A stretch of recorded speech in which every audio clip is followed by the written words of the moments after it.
So we're in chapter 12 now, and chapter 12 is called The Racing Test of Her Endurance.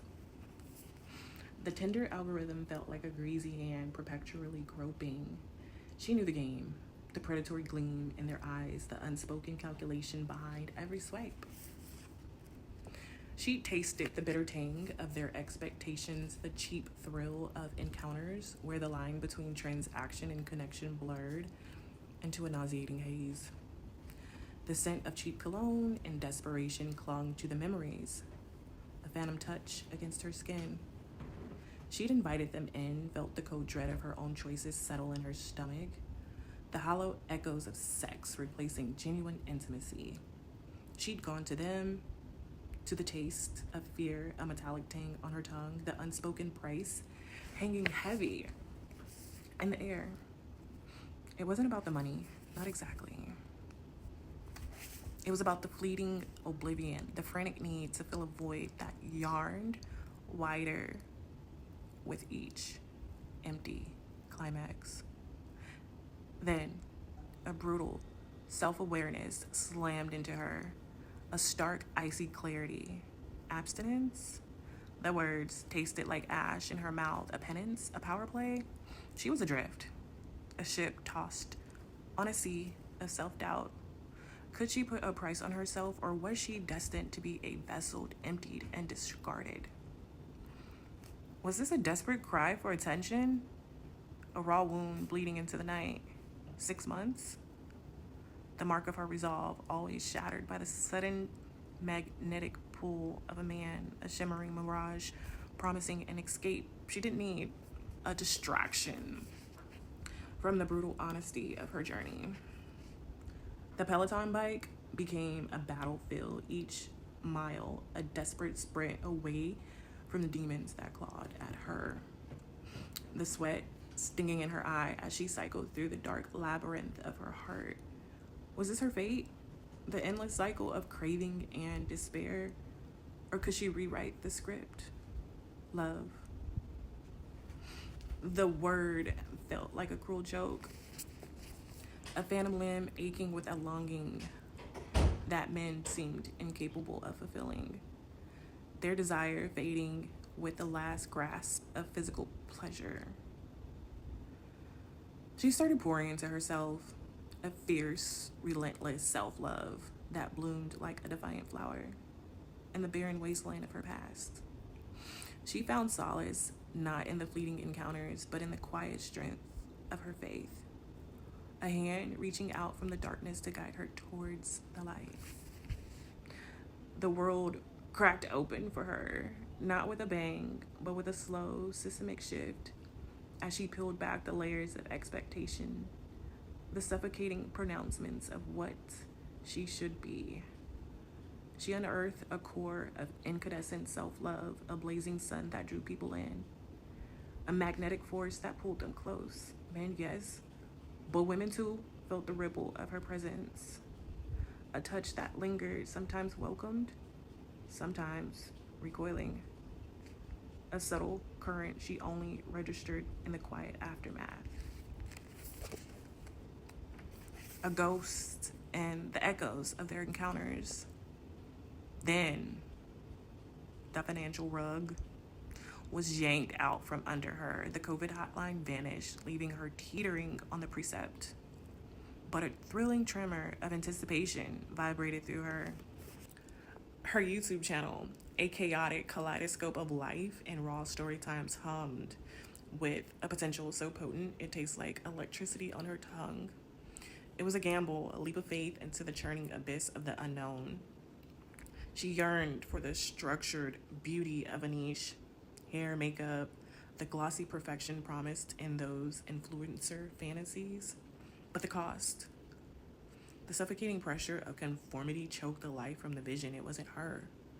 So she grabbed the steering wheel of her own destiny, the pungent scent of gasoline and exhaust fumes clinging to her clothes as she slammed the gas pedal down. DoorDash became her lifeline, a frantic dance between desperate need and unwavering belief. Each delivery was a prayer. Each tip, a small miracle. Ironically, she flourished in this chaos. Her nails, a defiant chrism, gleamed brighter than ever. Her lashes fanned out like a raven's wing, all paid for, with the sweat of her brow. A testament to her refusal to dim her shine, even in the deepest shadows. The paradox bit her hard. She pampered herself more in this precarious existence than she had in the supposed comfort of stable income. It was as if the universe rewarded her audacity, her fierce clinging to hope with a lavish, chaotic abundance she'd never anticipated. The acrid taste of betrayal lingered from the last layoffs, a phantom sting in her mouth as she signed on with the same soulless hiring company. The memory of their callous indifference, the cold impersonal email, the abrupt severance clawed at her. But desperation, a vice around her throat, squeezed out any other choice. Louisiana Medicare.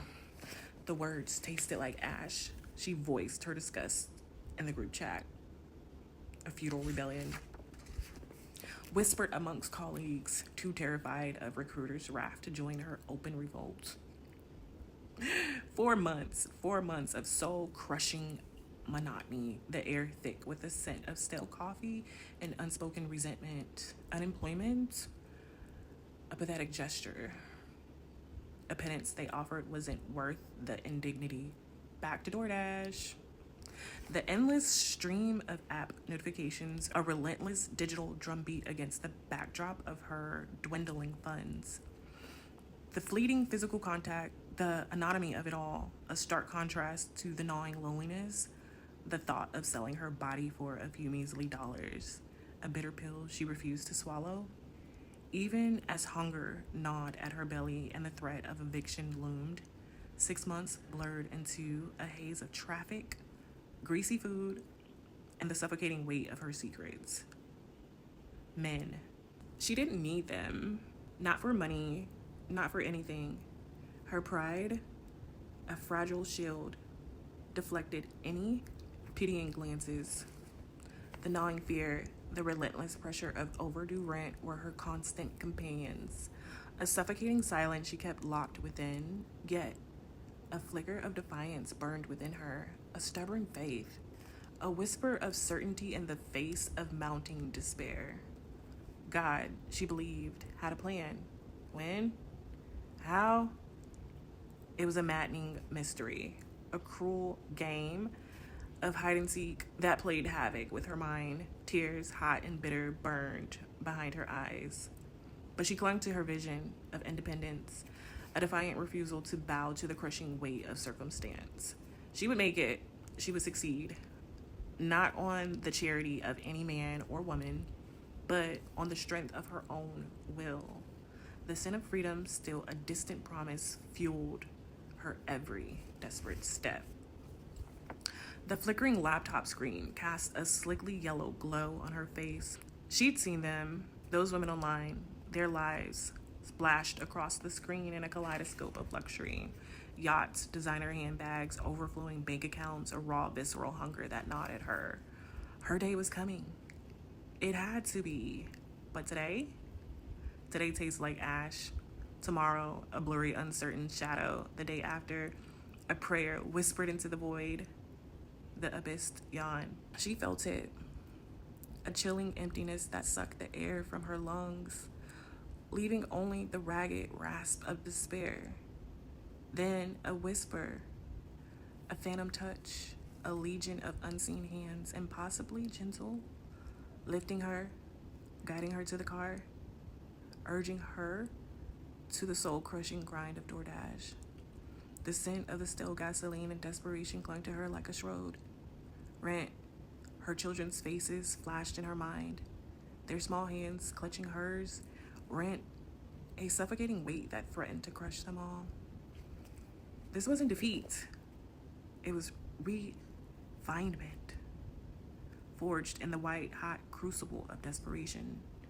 A strength she hadn't known she possessed, bloomed, thorny, and defiant. The interviews were torture. She, a queen in exile, forced to bow before the petty demands of corporate life. The clock, a relentless tyrant ticking away her dreams. She would not be a slave to anyone, not to man, not to the 9-to-5 grind. Her queendom was her content, her voice, the raw, untamed spirit. Video after video, upload into the indifferent void. A few views, a handful of likes. The silence was deafening. Her authenticity, the very essence of her being, felt like a curse.